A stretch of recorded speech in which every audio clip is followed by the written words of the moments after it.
Welcome to my YouTube channel टेकजीन। इस video से हम डेटा स्ट्रक्चर्स एंड एल्गोरिथम के कोर्स को स्टार्ट करेंगे। ये एक कंप्लीट कोर्स होने वाला है डीएसए का, जिसमें हम डीएसए को बिल्कुल बिगिनर से एडवांस लेवल तक कवर करेंगे। ये वीडियो एक थ्योरेटिकल वीडियो रहेगी जिसमें हम डीएसए का इंट्रोडक्शन कवर करेंगे।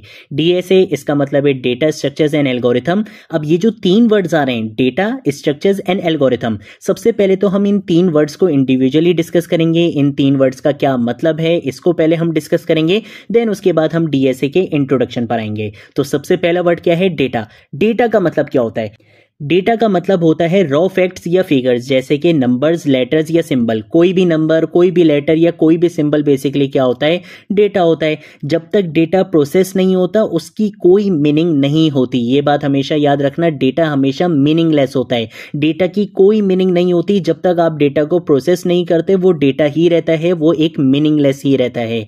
लेकिन वंस आप अपने डेटा को प्रोसेस कर लो, वो एक मीनिंगफुल इंफॉर्मेशन में कन्वर्ट हो जाता है। जिसकी अगर हम एक रियल लाइफ एग्जाम्पल लें कि अगर मैं बोलता हूं अली 19 और एज, तो ये अली 19 और एज ये मीनिंगलेस है, इसकी कोई मीनिंग नहीं बन रही। ये बेसिकली क्या है? डेटा है। लेकिन अगर मैं इसी डेटा को प्रोसेस करूं, एक मीनिंगफुल इंफॉर्मेशन में कन्वर्ट करूं, तो कैसे होगा कि अली की एज 19 है। अब ये एक मीनिंगफुल इंफॉर्मेशन में कन्वर्ट हो चुका है। ठीक है, तो ये हमारे पास कॉन्सेप्ट होता है किसका? डेटा का। कि डेटा क्या होता है? बेसिकली रॉ फैक्ट्स या फिगर्स, कोई भी नंबर, कैरेक्टर, सिंबल, उसको बेसिकली आप क्या बोलते हो? डेटा बोलते हो। जो मीनिंगलेस होता है, जो प्रोसेस नहीं हुआ होता। जब आप अपने डेटा को प्रोसेस कर लेते हो तो वो एक मीनिंगफुल इंफॉर्मेशन में कन्वर्ट हो जाता है। ठीक है, देन उसके बाद अगर हम बात करते हैं स्ट्रक्चर की, तो भाई नाम से ही पता चल रहा है स्ट्रक्चर का मतलब होता है डेटा को एक ऑर्गेनाइज फॉर्म में स्टोर करना। ये हमें डेटा को एफिशिएंटली एक्सेस और मॉडिफाई करने में हेल्प करता है। जिसकी अगर हम प्रोग्रामिंग में एग्जांपल्स लें तो एरेज, लिंक लिस्ट, ट्रीज वगैरह आ जाते हैं, जिसको हम इस कोर्स में भी बहुत अच्छे से कवर करेंगे। बट अगर इसकी हम एक रियल लाइफ एग्जांपल लें स्ट्रक्चर की, तो सबसे बेस्ट एग्जांपल हमारे पास आ जाती है लाइब्रेरी की। आपने वहां पे देखा है कि हमारी बुक्स को किस तरह से ऑर्गेनाइज वे में स्टोर करवाया जाता है। जब भी वहां पर अगर आपने किसी भी बुक को एक्सेस करना हो तो आप कितना इजीली वहां पे किसी भी बुक को एक्सेस कर सकते हो, बिकॉज वहां पे एक ऑर्गेनाइज वे में आपकी बुक्स को स्टोर करवाया जाता है। तो ये बेसिकली क्या होता है? स्ट्रक्चर होता है कि आप अपने डेटा को एक ऑर्गेनाइज फॉर्म में स्टोर करवाते हो, जिसका आपको बेनिफिट क्या मिलता है कि आप बहुत इजीली और बहुत एफिशिएंटली उस डेटा को एक्सेस भी कर सकते हो, उस डेटा को मॉडिफाई भी कर सकते हो। ठीक है, तो ये बेसिकली क्या होता है? स्ट्रक्चर होता है। देन उसके बाद अगर हम तीसरे वर्ड की बात करते हैं विच इज एल्गोरिथम, तो एल्गोरिथम एक स्टेप बाय स्टेप मेथड होता है किसी भी प्रॉब्लम को सॉल्व करने का। ये आपसे इनपुट लेता है, प्रोसेस करता है और आपको एक आउटपुट रिटर्न करता है। हर सॉफ्टवेयर या प्रोग्राम के पीछे एल्गोरिथम लाजमी होता है। ऐसा पॉसिबल ही नहीं है कि किसी सॉफ्टवेयर या प्रोग्राम के पीछे एल्गोरिथम ना हो, क्योंकि कोई भी प्रोग्राम होता है, कोई भी सॉफ्टवेयर होता है, बेसिकली वो किसी प्रॉब्लम को सॉल्व कर रहा होता है। तो हर सॉफ्टवेयर, हर प्रोग्राम के पीछे बेसिकली क्या होता है? एल्गोरिथम होता है। सबसे पहले एल्गोरिथम ही बनाया जाता है, देन उसके बाद डेवलपमेंट की जाती है। ठीक है, तो एल्गोरिथम क्या होता है? एक स्टेप बाय स्टेप मेथड होता है जो किसी भी प्रॉब्लम को सॉल्व करने के लिए लिखा जाता है। ठीक है, तो अब हमने इन तीन वर्ड्स को इंडिविजुअली तो डिस्कस कर लिया, लेकिन जब ये तीन वर्ड्स, ये तीन भाई मिलते हैं तो तबाही मचा देते हैं और वो बन जाता है फिर डीएसए। ठीक है, तो डीएसए क्या होता है? डीएसए का मतलब होता है डेटा स्ट्रक्चर्स एंड एल्गोरिथम। अब आपको डेटा का भी मतलब पता है, स्ट्रक्चर का भी मतलब पता है और एल्गोरिथम का भी मतलब पता है। ठीक है, डीएसए का मतलब होता है डेटा स्ट्रक्चर्स एंड एल्गोरिथम। ये प्रोग्रामिंग और प्रॉब्लम सॉल्विंग की बेस होता है।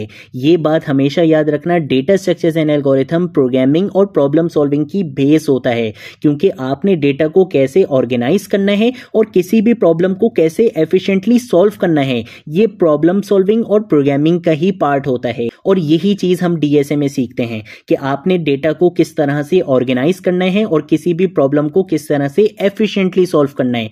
प्रॉब्लम सॉल्व करना मैटर नहीं करता, प्रॉब्लम को एफिशिएंटली सॉल्व करना मैटर करता है। प्रॉब्लम सॉल्व कोई भी कर सकता है, लेकिन प्रॉब्लम्स को एफिशिएंटली सॉल्व सिर्फ वही कर सकता है जिसके डीएसए के कॉन्सेप्ट्स अच्छे से क्लियर होंगे। ठीक है, तो ये बेसिकली क्या होता है? डीएसए होता है कि डेटा को किस तरह से ऑर्गेनाइज करना है और किसी भी प्रॉब्लम को किस तरह से एफिशिएंटली सॉल्व करना है। ये चीज हम डीएसए में सीखते हैं। और डीएसए प्रोग्रामिंग और प्रॉब्लम सॉल्विंग की फाउंडेशन होता है, ठीक है, ये चीज़ हमेशा याद रखना। देन उसके बाद अगर हम बात करते हैं कि भाई डीएसए क्यों सीखना चाहिए, अगर हम बात करते हैं वेब डेवलपमेंट की, वेब डेवलपमेंट क्यों सीखना चाहिए, ताकि हम वेब एप्लीकेशंस बना सकें। मोबाइल ऐप डेवलपमेंट क्यों सीखना चाहिए, ताकि हम मोबाइल ऐप्स डेवलप कर सकें। लेकिन अगर हम बात करते हैं डीएसए की, तो भाई डीएसए सीख के क्या मिलेगा हमें, डीएसए सीखना इसलिए ज़रूरी है क्योंकि ये हमारी प्रॉब्लम सॉल्विंग और लॉजिक बिल्डिंग को स्ट्रॉन्ग करता है।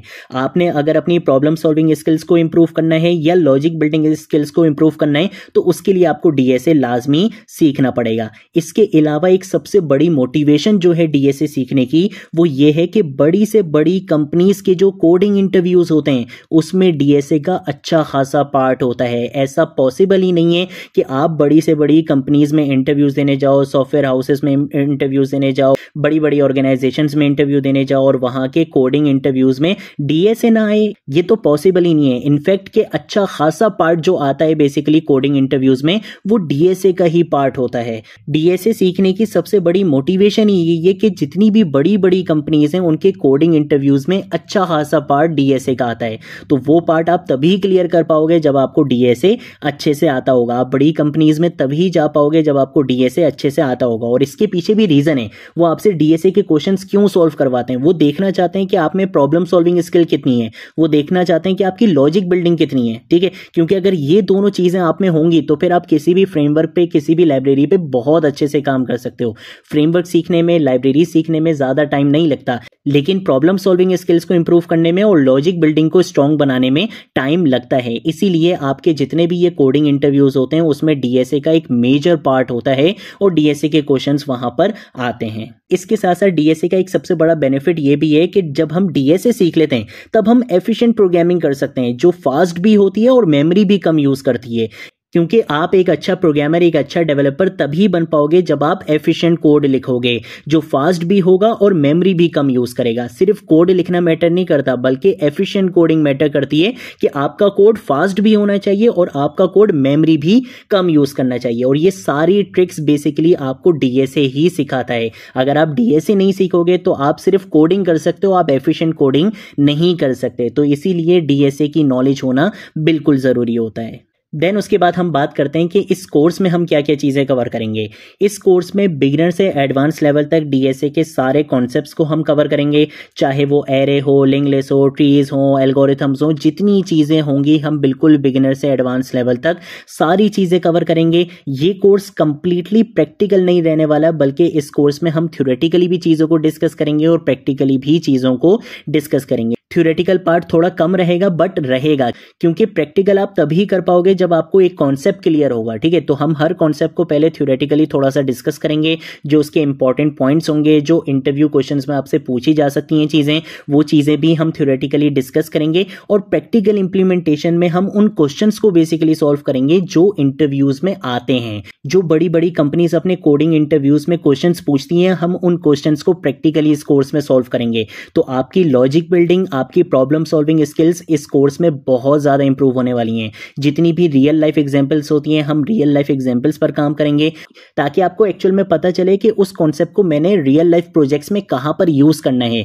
हम रियल लाइफ एग्जांपल्स को डिस्कस करेंगे, एक एक कॉन्सेप्ट को मैं आपको बहुत ईजी वे में एक्सप्लेन करूंगा। मुझे पता है कि डीएसए का नाम सुन के बच्चे डरते हैं, स्टूडेंट्स बहुत ज़्यादा कन्फ्यूज होते हैं और डर के भाग जाते हैं, बट बिल्कुल टेंशन नहीं लेनी है।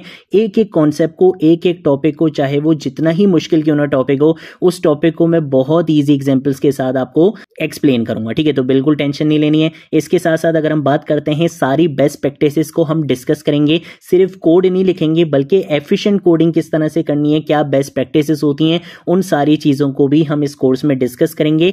प्लस लास्ट पॉइंट, सबसे इंपॉर्टेंट पार्ट है, हम इंटरव्यू क्वेश्चन की प्रिपरेशन भी साथ साथ करेंगे। ऐसा पॉसिबल नहीं है कि मैं आपको सिर्फ कॉन्सेप्ट सिखा दूं, या मैं आपको प्रैक्टिकल इंप्लीमेंटेशन करवा दूं, या मैं आपको थ्योरेटिकली एक चीज़ को एक्सप्लेन कर दूं, या सिर्फ रियल लाइफ एग्जांपल बता दूं। मैं साथ साथ आपकी की इंटरव्यू क्वेश्चंस की प्रिपरेशन भी करवाऊंगा कि इंटरव्यूज में किस तरह से आपसे क्वेश्चन किया जा सकता है और आपने उसको किस तरह से आंसर करना है। ये सारी चीजें हम इस कोर्स में कवर करने वाले हैं, ठीक है। तो हर वीडियो एक बहुत इंपॉर्टेंट वीडियो रहेगी, इंटरव्यू क्वेश्चन से रिलेटेड भी, आपकी लॉजिक बिल्डिंग से रिलेटेड भी, आपकी प्रॉब्लम सॉल्विंग स्किल से रिलेटेड भी, ठीक है। तो सारी वीडियोस बहुत अमेजिंग वीडियो होने वाली हैं। ऑलमोस्ट 50-60 वीडियोस इस कोर्स में आएंगी, बट ये एक कंप्लीट लर्निंग रिसोर्स होने वाला है आपके लिए डीएसए का, ठीक है। तो इस प्लेलिस्ट को आपने जरूर एक्सेस करना है और ज्यादा से ज्यादा शेयर करना है। आज की वीडियो के लिए इतना ही। नेक्स्ट वीडियो में हम डीएसए का रोड मैप डिस्कस करेंगे।